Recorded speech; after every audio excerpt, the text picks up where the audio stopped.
साहब भीमराव अम्बेडकर के कानून पर ही चलता है। बाबा साहब भीमराव अम्बेडकर इतने छोटे मोटे मानव आदमी का नाम नहीं है। अभी हमारे संचालक महोदय उनके पिता का नाम, उनके माता का नाम, उनके जन्म स्थान, तमाम चीजों का व्याख्या किए। आप इनके बारे में परिचित भी होंगे कि बाबा साहब भीमराव अम्बेडकर का जन्म कहाँ हुआ था, उनकी माता, उनके पिता का नाम क्या था, उनके जीवन शैली कैसे शुरुआत हुई, उन्होंने अपने जीवन में कितनी दुश्वारियां, कितनी परेशानियां सहा। और आजादी से पहले आप जानते हैं कि हिंदुस्तान की सरजमी पर जब अंग्रेजों की हुकूमत हुआ करती थी तो हिंदुस्तान की सरजमी पर हिंदुस्तान के लोगों को स्वेच्छा से, जिस तरह से आप खुले में बैठ करके अपने मंचों को सजा लेते हैं, ऐसे मंच सजाने का कोई अधिकार नहीं था। जहां कहीं भी हिंदुस्तान के लोग अगर मंच सजा लिया करते थे उन पे सरकार अत्याचार कर दिया करती थी साथियों। लेकिन ये देन है बाबा साहब भीमराव अम्बेडकर की। ये हम आज खुले में बैठकर एक सभा कर लेते हैं। ये बाबा साहब भीमराव अम्बेडकर ने हमें अधिकार दिया है कि हम अपनी बात, चाहे वो बड़े समाज का व्यक्ति हो चाहे छोटे समाज का व्यक्ति हो, हम अपनी बात सरकार के समक्ष रख करके अपनी कामों को करने का काम करते हैं साथियों। बाबा साहब भीमराव अम्बेडकर ऐसी शक्ति है, बाबा साहब भीमराव अम्बेडकर ऐसी एक शक्ति के साथ साथ एक योजना मान लीजिए कि बाबा साहब भीमराव अम्बेडकर ऐसी छोटी छोटी चीज नहीं जिन्होंने हिंदुस्तान के संविधान को लिखा है और संविधान को लिखने के बाद से हमें कानून दिया कि हम स्वेच्छा से कहीं भी रह करके अपनी बात रख सकते हैं और हमारा ये अधिकार है कि हम क्या पहनते हैं, क्या खाते हैं, कैसे रहते हैं, ये हमें स्वेच्छा से अधिकार है, रहने का अधिकार है, जीने का अधिकार है, इसमें किसी की दखलंदाजी नहीं हो सकती। बाबा साहब भीमराव अम्बेडकर तमाम यातनाओं, तमाम परेशानियों से गुजरने के बाद से आज हमें ये चीज दिया है। अब हमें जागरूक होने की इस चीज की जरूरत है। ये अभियान क्यों चलाया जा रहा है? ये अभियान इसलिए चलाया जा रहा है कि जो सामंतवादी सोच के लोग कुछ ऐसे हैं जो सामंतवादी सोच की विचारधाराओं के अंतर्गत हमें प्रताड़ित करने का काम कर रहे हैं। उन सामंतवादी सोच वाले लोगों को हमें दूर भगाना है। उसके लिए हमें सबको एकजुट होना पड़ेगा, चाहे हिंदू, मुस्लिम, दलित समाज, ओबीसी, जो भी लोग हैं, एकजुट होकर के उन सामंतवादी सोच वाले लोगों को दूर भगाने का काम करेंगे और हम अपने अधिकारों को, हक को लेने का काम करेंगे। बाबा साहब भीमराव अम्बेडकर उन्होंने इतनी छोटी बात नहीं कहा।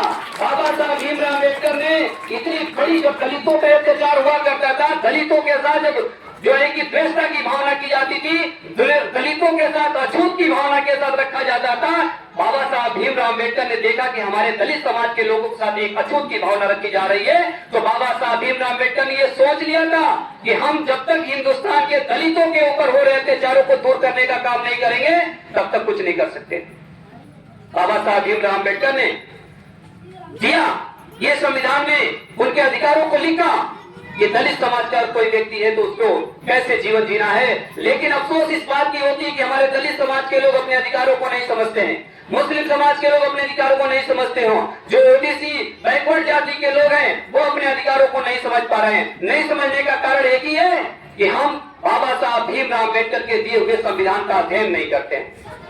जब बाबा साहब भीमराव अम्बेडकर ने हमें संविधान दिया कि हमारी जिम्मेदारी बन जाती है कि हम अपने बच्चों को बाबा साहब भीमराव अम्बेडकर के द्वारा दी गई संविधान को पढ़ने का काम करें। और जब हम बाबा साहब भीमराव अम्बेडकर के द्वारा दिए हुए संविधान को पढ़ेंगे तो निश्चित तौर में अपने अधिकारों को लड़ाई लड़ सकते हैं और अपने अधिकारों को ले सकते हैं। लेकिन अफसोस होता है कि हम गांव देहात समाज में रहने वाले लोग अपने बच्चों को शिक्षा ऐसी नहीं दे पा रहे हैं कि जैसे हमारा बच्चा जो है कि बेहतर शिक्षा ग्रहण करके बाबा साहब भीमराव अम्बेडकर की दी हुई संविधान को पढ़ने का काम करे और संविधान को पढ़ करके हमें अपने अधिकार लेने का काम करे। साथियों, बहुत खुशी की बात है कि आपके सामने गांव से चलकर प्रधान जी भी आ चुके हैं और तमाम साथी लोग आए, इन सबका भी हार्दिक अभिनंदन और वंदन करते हैं। और बाबा साहब भीमराव अम्बेडकर ने अभी हम 14 अप्रैल को बाबा साहब भीमराव अम्बेडकर की जयंती मनाए। जयंती मनाते ही रह जाएंगे।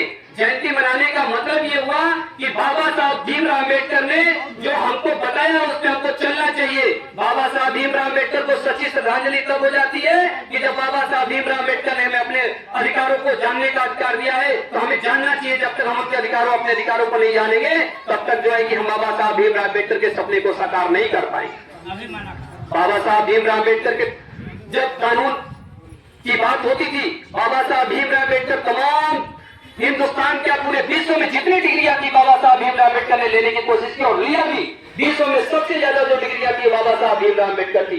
ऐसे महामानव के लिए हमें अपने आप को जागरूक होना चाहिए। ऐसे महामानव ने जो हमें अधिकार दिए हैं उन अधिकारों को समझना चाहिए, उन अधिकारों पे चलना चाहिए और तमाम सामंतवादी सोच वाले वाले लोगों को ऊपर हमें ये जो अधिकार हमारे छीनने का काम कर रहे हैं, उन अधिकारों को लेकर के हम अपनी जगह को बनाने की जरूरत पड़ती है। साहब, बाबा साहब भीमराव अम्बेडकर ने कहा था कि शिक्षा वो शेरनी का दूध है, जो पिएगा वो दहाड़ेगा। लेकिन अफसोस होता है आज दलित समाज, ओबीसी समाज और मुस्लिम समाज के लोगों पर कि वो अपने बच्चों को शिक्षा देने से बड़ी दूर है। हमारे समाज के लोग, दलित समाज के लोग बच्चों को शिक्षा से बड़ी दूर रखे हैं, उनको शिक्षा देने से कतरा रहे हैं। अगर शिक्षा मिल भी रही है तो उनके पास तमाम प्रकार की असुविधाएं हैं, जिसकी वजह से उनका बच्चा वो शिक्षा प्राप्त नहीं कर पा रहा। साथियों, ये चाहिए कि जब तक हम अपने बच्चों को उच्च शिक्षा नहीं देंगे, हमें वो अधिकार नहीं मिल सकते हैं। इसलिए सबसे पहले बाबा साहब भीमराव अम्बेडकर को सच्ची श्रद्धांजलि तब होगी कि जब बाबा साहब भीमराव अम्बेडकर ने कहा कि सबसे पहले अपने बच्चों को शिक्षित करो। तो हमें अपने बच्चों को शिक्षा देने के लिए उत्सुक होना चाहिए, जागरूक होना चाहिए। और तमाम माताएं बहनें यहाँ बैठी हैं, मैं इन सबसे एक बात कहना चाहता हूँ कि सबसे पहले आप एक वक्त कम रोटी खाइए, एक वक्त का कम खाना खाइए, लेकिन वो पैसे बचाइए और अपने बच्चों को शिक्षा में लगाइए, जिससे आपका बच्चा शिक्षा ग्रहण करके जब वो पदों तक जाएगा तो निश्चित तौर पर अपने अधिकारों को लेने का काम करेगा। लेकिन अफसोस होता है कि हम अपने